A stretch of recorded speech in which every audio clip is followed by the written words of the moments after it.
so much, guys, for joining me for another one of my YouTube videos today. Again, today is one of my podcast episodes from Spiritual Queen's Badass Podcast. So today's episode is with Marianne Williamson, who is a best-selling author of over 14 books. And I have loved Marianne's books for about 3 years now. I came across them 3 years ago. So A Return to Love massively helped me along my journey, and Divine Compensation as well.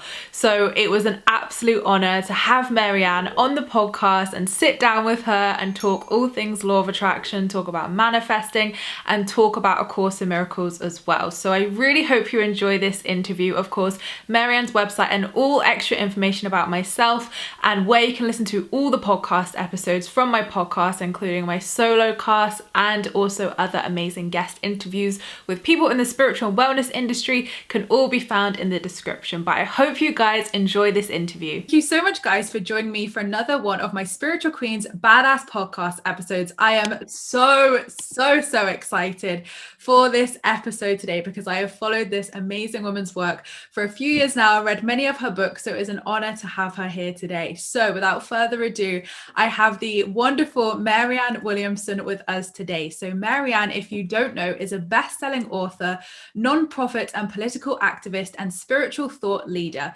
For over 3 decades, Marianne has been a leader in spiritual and religiously progressive circles. She is the author of 14 books, including A Return to Love, 4 of which have been a #1 New York Times bestseller. So welcome to the podcast, Marianne. Thank you. Thank you for having me on. My absolute pleasure. I'm so excited to chat with you today after following your work for some years now. So one question I love to ask each of my guests as they come on the podcast is, when did you spiritually awaken? What is your story? Well, I don't ascribe to the eureka theory of spiritual transformation. I don't think there's one moment, Paul on the road to Damascus type of thing. I think we mature.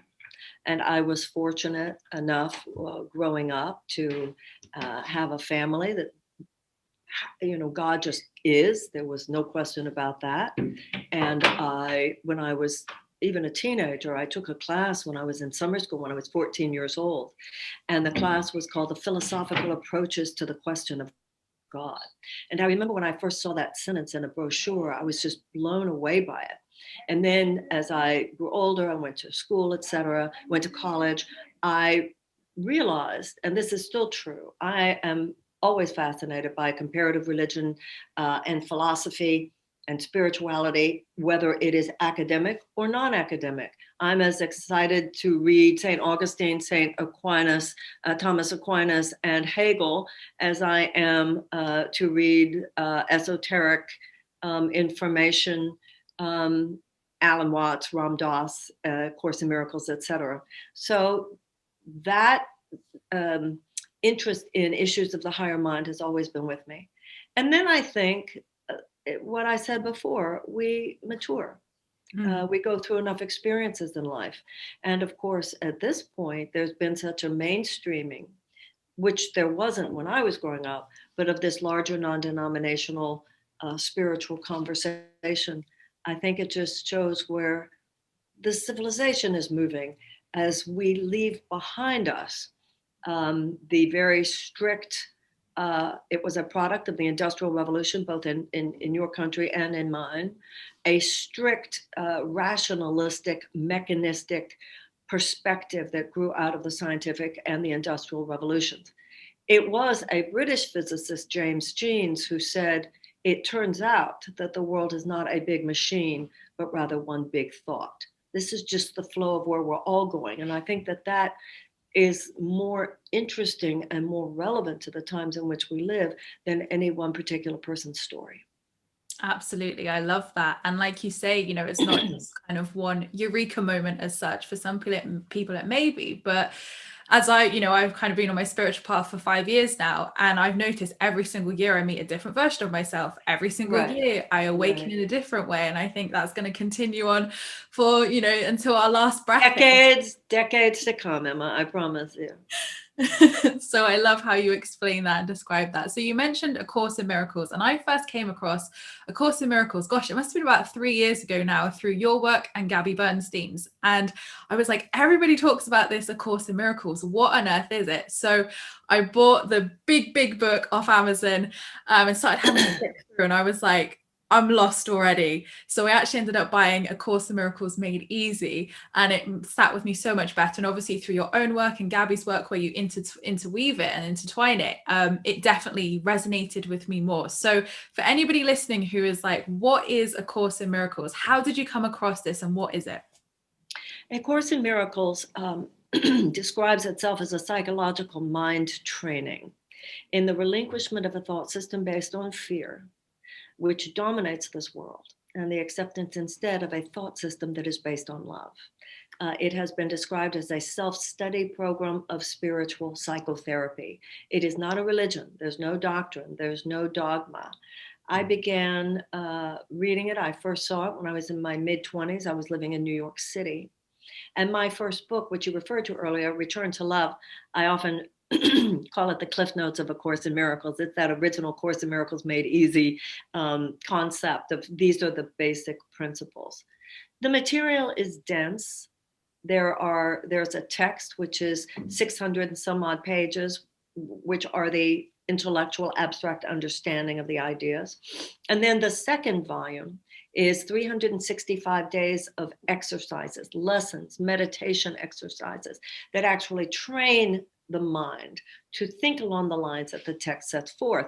And that line, of course, has to do with shifting from a thought system that dominates this world, that sees us as separate, that sees the world as dangerous, that sees each and every one of us as relatively powerless, and does not posit our connection to any kind of a higher source, to one in which we recognize our deep unity that is the core aspect of our humanity, that we are bound together not only to one another, but to the Creator, out of which we all emerge. The idea that the world is safe, because the truth of the matter is that we are all love, and that we're on this earth to love. It is our forgetting that causes all the chaos, fear, and craziness and danger in the world. I have recorded the lessons, and people can download them and listen to me and watch me reading them every day. And, it's just one of many paths. There's one truth with a capital T.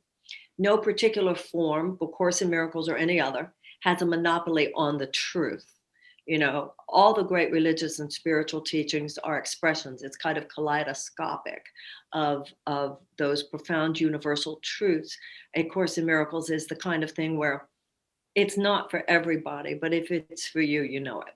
Mm-hmm, definitely. And they say that it's like the most purchased book, but read the least. So why do you feel that people don't complete it or don't read enough of the book? We have tremendous resistance. The ego mind, which is the identity that, and I want to say right here for your listeners, there's a semantics issue here. The first therapist I ever had used to refer to the negative ego and the positive ego. That's a different use of the word. The way the Course in Miracles uses the word ego is the way the ancient Greeks did. The idea that there is a small separated self, like we're a wave in the ocean separated from the rest of the ocean. Well, if I think that I'm one wave separated by from the rest of the ocean, how could I not live in constant fear of annihilation by a wave that is bigger than myself? If you, however, realize you're part of the ocean, then you realize the power of the ocean belongs to you. The ego mind is obliterated in the light of truth. As soon as I realize that while on the level of the physical, you're in England and I'm in the United States, on the level of spirit, there's no place where you stop and I start. The moment I realized that, my ego is obliterated. My ego is rendered powerless. All of my attitudes, all of my energy, all of my perspective changes the moment I realize that actually you're not separate from me. Therefore, what I do to you, I'm doing to myself. What I withhold from you, I'm withholding from myself. Holding a space for your good is holding space for my good. As soon as I go there in my mind, the ego is rendered null and void. So the ego is invested in telling me not to go there.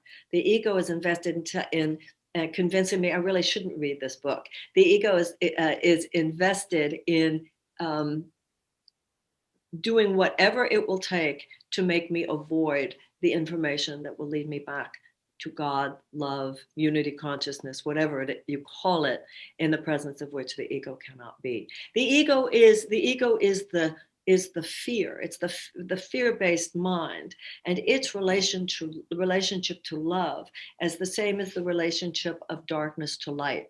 You turn on the light, the darkness simply isn't there anymore. You turn on the love, the ego begins to be dismantled. I love that. And I love that analogy as well, where it's almost that resistance back to that unconditional, back to that. We have a lot of resistance to it. We all know that. Oh yes, definitely. So let's talk about your first book, A Return to Love. So this was your first book that I read, and I absolutely devoured it so quickly. I loved it. So thank you. What does A Return to Love mean to you, and what are your tips for us? Okay, so every moment we're making a decision.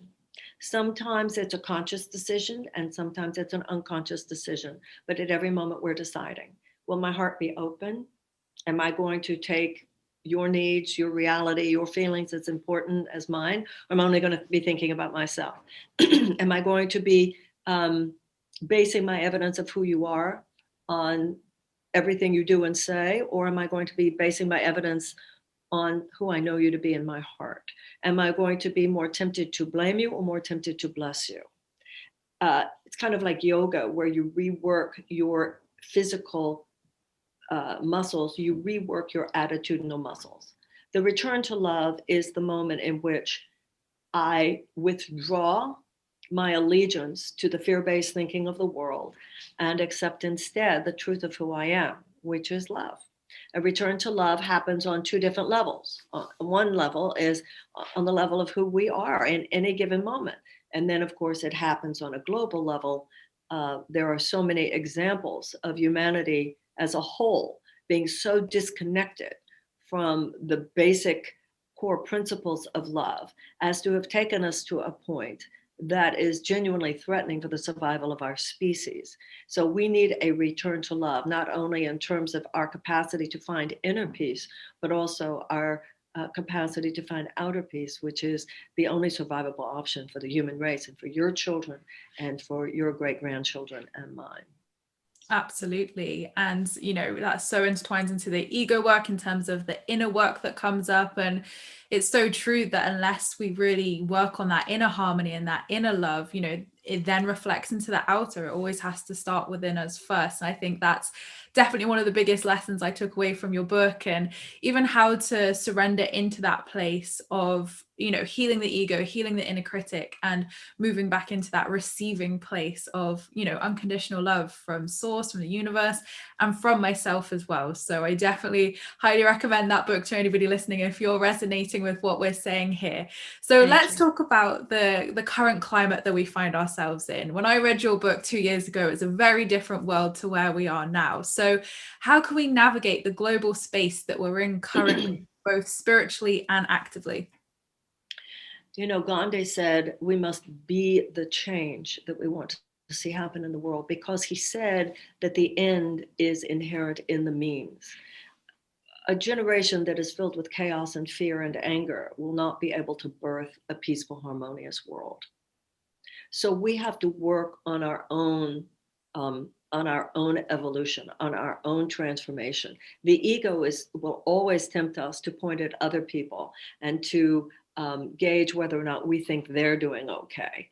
But the issue is for us to turn our attention back to ourselves, to prepare ourselves every morning, to be vessels of love, vessels of peace, to bless the people that we are going to see that day, to send our love before us, to dedicate our relationships to love, to dedicate our work to love. And this is not just idea. This is something that trickles down into a gut attitudinal response to life. The most important thing, I believe, based not only on everything I've read, but also my own experience, is the power of the morning. If you wake up in the morning and you allow yourself, your consciousness, to be impressed upon by the chaotic assault of today's data, all of the stress, all of the chaos, all of the reasons to fear, whether it has to do with our politics or the pandemic, then it's very difficult to find all that love we're talking about here. Now, in A Course in Miracles, it is, as I said, 365 days. There's a lesson every day, but many paths, whatever the mantra is, transcendental meditation, Kabbalistic meditation, Buddhist meditation. When you say, how do you do it? Just like in AA, they say, we seek through prayer and meditation, conscious contact. Just knowing these principles abstractly is not enough to change ourselves, and it's not enough to change the world. So morning, morning, morning. Some people who are listening to you right now, Emma, they already know what their path is, and they're walking it, and they're just nodding their heads. Mm-hmm. Other people are listening to us right now going, I think I do know, but I haven't been doing it. I haven't been going to it daily. Yeah. Just like physical exercise, it works if you do it. And others are saying to themselves, I'm open to that idea, but I don't know what the path would be for me. I don't know what the book would be for me. I don't know what the teaching would be for me. And to that person, I say, just ask in your heart, and books are going to fall at your feet. Something will just show up on your computer. Maybe it will have to do with this specific Course in Miracles that we're talking about today, but maybe it won't. There are so many things out there, and it's all on our computers. So if we call out in our hearts, I need a teacher. The ultimate teacher is internal. It's called the internal teacher in the Course. The form of teaching will find you. Absolutely. And it's, putting that trust in, the universal God, that kind of outer presence to guide us along our path and guide us to what we need to know at that time. But I'm on the same page with you in terms of the daily practice. I swear by mine. I am lost if I don't do my little morning ritual of gratitude. Me too.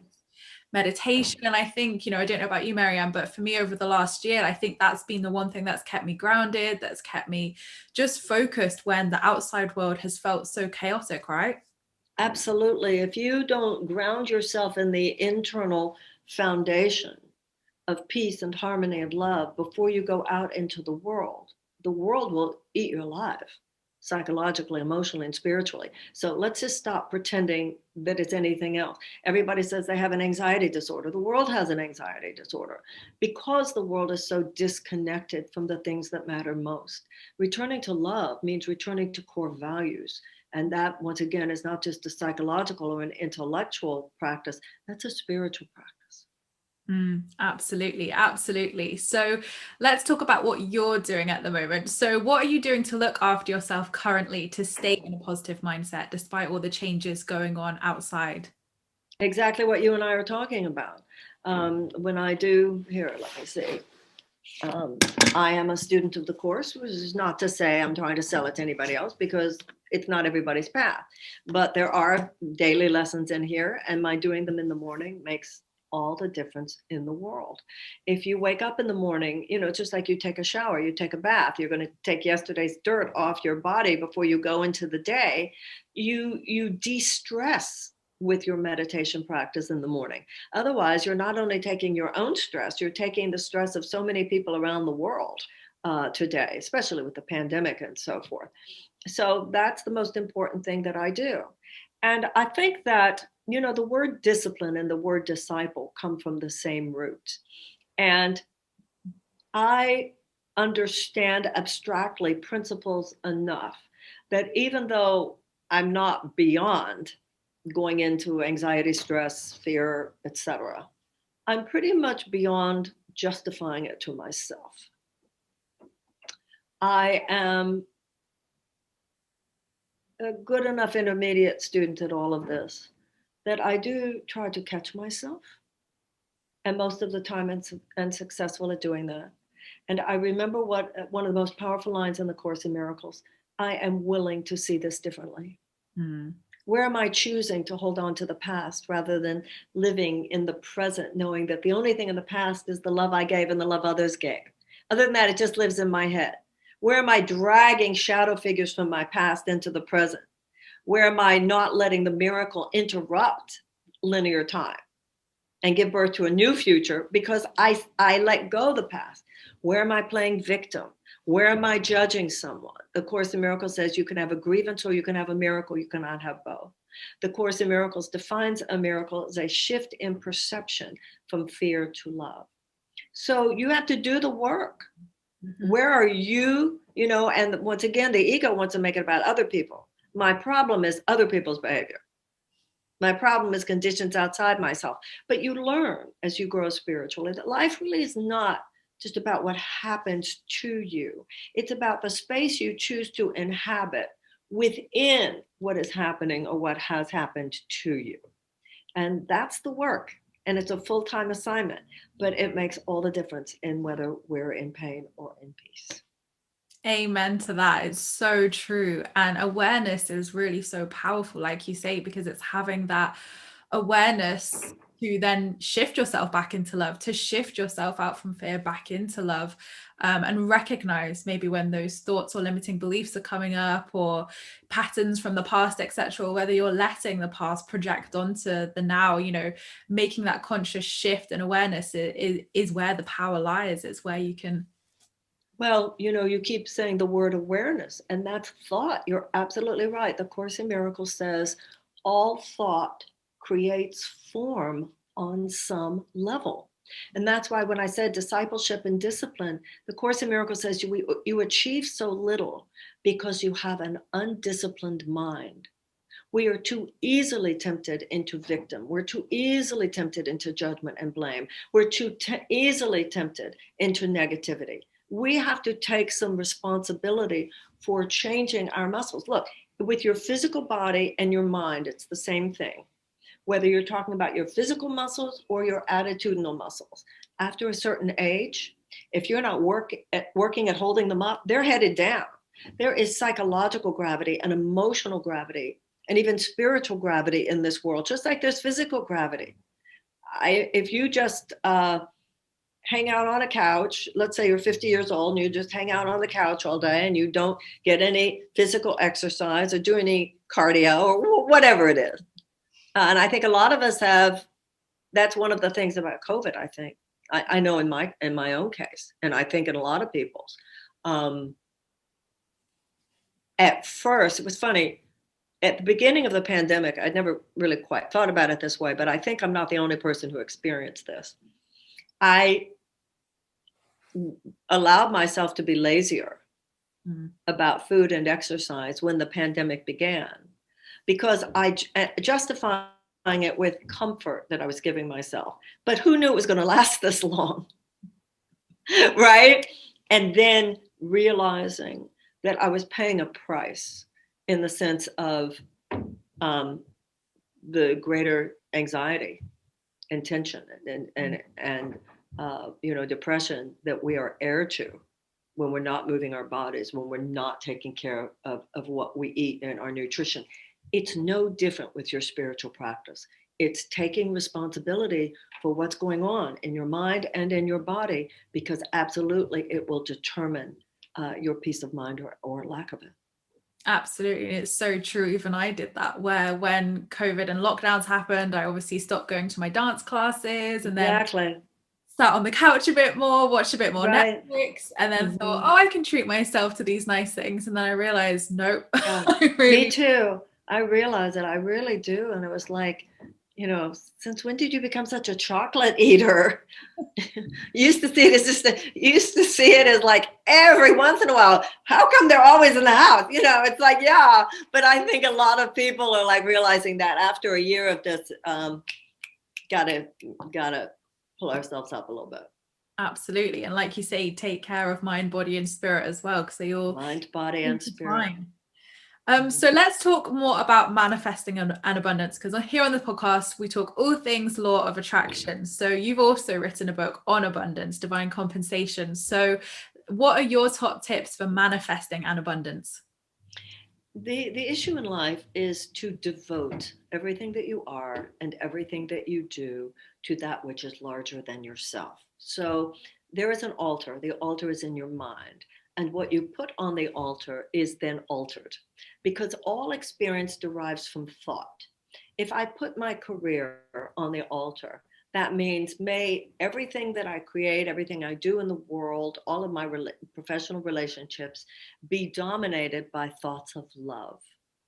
The altar means giving it to that which is higher. Giving that to that which is higher means giving to that which is more loving. That which, when your career, everything we do in Course in Miracles terms, each of us is here to be a minister of God. Whether you could be an office assistant, you could be a scientist, you could be an artist, you could be a teacher, you could be any number of career options. But that which is the passion within you is what they call in the East your Dharma. And you ask from a devotional place, you ask that the path be paved before you, by which you might be of greatest service to all living things, past, present, and future. When you do that, you put yourself in the spiritual Gulf Stream. You put yourself in a very, very high line of development by which you're putting there will be angels at your back. You will have what Martin Luther King called cosmic companionship. Just like a flower, if you put a vase of flowers in your house, they will bend towards the sunlight. Everything bends towards love. But when you're keeping something only about yourself, there's no sunlight. The sunlight is, I want this to serve the world. You were talking about law of attraction.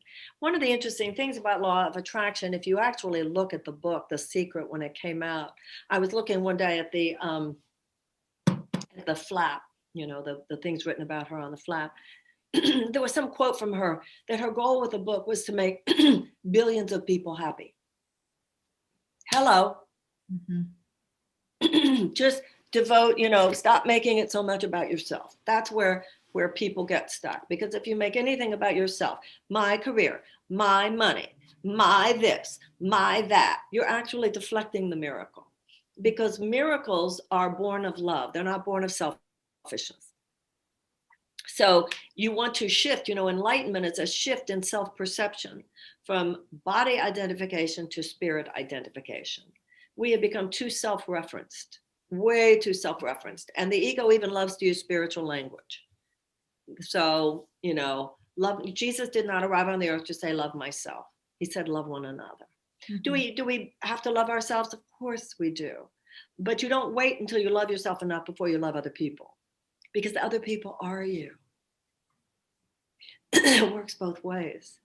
I can't love other people until I see the innocence in myself, but I can't learn to love myself if I'm not practiced at loving you.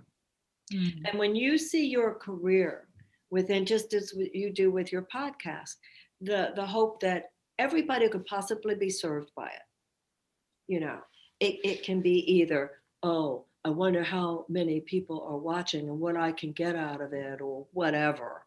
That's very low level thinking. It's not going to attract abundance, but rather, wow, like in your case, in my case, it's an intergenerational dialogue.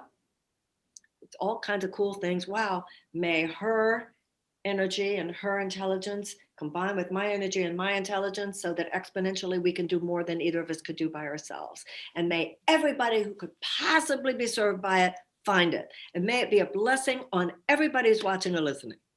That's the highest success and abundance and manifestation mentality that there is. 100% agree with you. 100%. And like you say, when you take yourself out of that first person perspective of I could get this or I could obtain this, and actually, how could that serve the world? How could, by manifesting that, help other people feel happier or whatever? And I think when you look at that bigger perspective of how your manifestations can help the world and help humanity and help other people and bring smiles to people's faces, as well as your own, of course, I think, like you say, that is the true essence of abundance and the true essence of receiving and co-creating as well with source, with God, with the universe. So I love how you put that. It was beautiful. So my last question to you today, Marianne, is what is one piece of life advice you'd like to leave my listeners with? Enjoy what's happening more. Suck the juice out of what's happening more. We're so obsessed, the ego mind would have us so obsessed with the past and so obsessed with the future that we miss the present. We miss the moment. And I know you probably have some younger audience. Enjoy being young. Don't miss this. Mm-hmm. Don't miss out on this moment. This moment will not pass again. Too many people miss the moment. Every moment is one that is a field of infinite possibility. Think every day just about all the love that you can give. The past, the past is over. It can touch me not is one of the exercises in the course. The love you gave is eternal. The love you received is eternal. Everything else is washed away. And one of the exercises in the course is I place the future in the hands of God. It's like the Sermon on the Mount. Let tomorrow be anxious for itself. Enjoy yourself more. Celebrate what remains. Be grateful for what is. Don't forget to dance. Don't forget to listen to music. Don't forget to love each other and let the rest of life handle itself. That would be my advice. I love that. And I think I definitely needed that reminder today as well in terms of Good. moment. Good. I think it's, just so easy for us to get caught up. I mean, I'm 27 myself, and I know that throughout most of my 20s, I've been in this like quiet rush to do so much or get places or do things. And now I'm like nearly 30 and I'm like, whoa, imagine if you just enjoyed that more and appreciated Emma, I'm so glad you have gotten there. I'm so glad you've gotten there. I see way too many young people thinking that they have to, already be on that wheel. And these are the years to not be on that wheel. Well, more will happen later: marriage, children, career, all kinds of things. Don't forget to enjoy your youth. So I'm glad you got there. Thank you. And I think as well, it's been that discovery of self, of actually, do you know what, these are the years for me right now, and like loving myself and discovering who I am. And I think if I could tell my younger self anything, it would be that of like, don't worry about men, don't worry about the business, you're going to be fine. Like, enjoy you and get to know you first. I mean, is there anything you would share with your younger self? Everything that we just said. Relax, enjoy more, relax. Read more literature and poetry, and go to more museums and listen to more concerts, and and and and just enjoy the moments that you have. Worry less about what's going to happen. It's going to happen. Don't worry about what's going to happen. The more fully you live in the present, the fuller the future will be.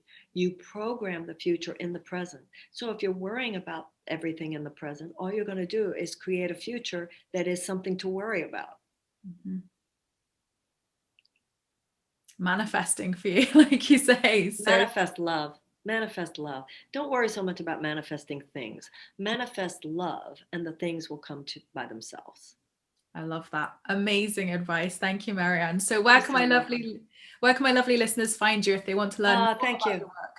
Thank you. They can go to marianne.com, MARIANNE, and of course, Instagram, Facebook, all of that. I'm pretty active there. Twitter for the political stuff, but all the personal transformation things are on Instagram, marianne.com, and Facebook. Brilliant. And I'll put a clickable link to Marianne's website as well below, so you have an easy access link as well to all of her wonderful work. But thank you so much, Marianne, for today. Thank you, Emma. Thank you. God bless you, honey. It has honestly been a pleasure to have you here, and I'm so excited for what else is to come for you, and also for everybody to check out more of your work. So thank you so much. Thank you. Right back at you. Bye-bye.